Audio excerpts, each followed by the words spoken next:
The continuous degradation of River Rwizi has raised fears among environmentalists in southwestern Uganda that soon the river may dry out and affect production and livelihood.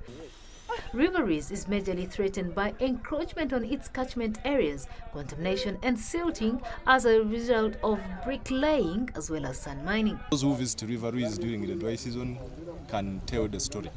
Yes? And those who visit it during the wet season can also tell the story.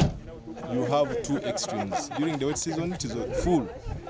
As soon as the rain is switched off, it is... We are anticipating in 5 to 10 years to come, the flow of that river will not be there. Evidence is already seen in the Lakai district, where the downstream of River Rwizi. When River Rwizi reaches in Lakai, it is called Bukora. Currently in Bukora, despite the rains we are receiving, the flow is not there. The river that supplies water to Mbara municipality and other major towns in the region has had its waters decrease over the past decade due to encroachment. So that means if the trend of degradation continues, the anticipated drying of the river is a true story. The Ministry of Water and Environment has now embarked on water retention interventions in upland catchment areas to save the river. Whenever it would rain like it is doing today, yes, rain would just run off this surface.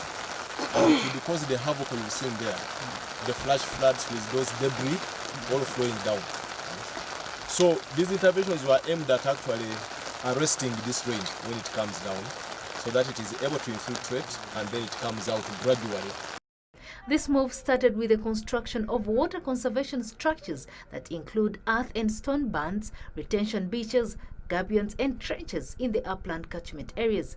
Following these interventions, runoff has been tamed, thus increasing soil fertility in highland areas, generation of constant water supply in lowland areas, reduction of floods and an increment of water levels in the river. Because when we were here at the beginning, no cultivation was being practiced, because the soils were already barren without soil nutrients.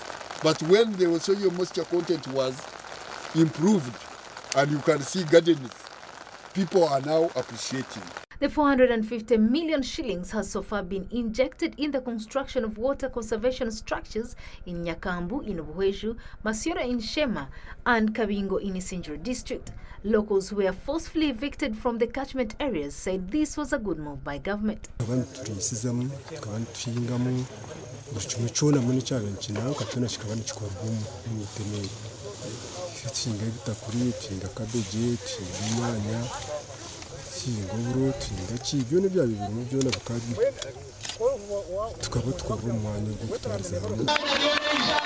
In October, President Museveni said that government is incurring a lot of money to pump water from this river to the people, which he attributed some unscrupulous individuals who encroach on the wetlands.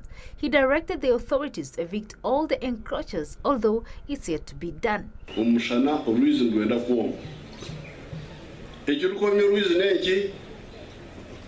Abantu kutaho mbishara nawe icyo twashika cy'amezi twino kureba ngo abantu na hato n'abarinja like hariye bakweta moya haro akagera kakeka cyaho ngo nashanga umuntu ahingire karututsi umukishara mbena abantu abakarututsi baziho umukishara abakwinga umukishara barijemu. However, environmentalists say sometimes politicians fail them as they try to fulfill Museveni's directives to protect their votes. Needs the whole nation. As a nation, we have to make sure that wetlands, those which are destroyed, are reclaimed. Those which are not destroyed yet, we protect them. What I must say about the interventions is that so far they have been successful and we are happy about them. And I think also the communities where we've done these interventions have started appreciating. Of course, when we were starting, there was kind of a bit of resistance, which is expected, but with greater information that goes to the population, they start buying into these activities. Navasa Innocent, Muhumza Ambrose, NBS Live at 9.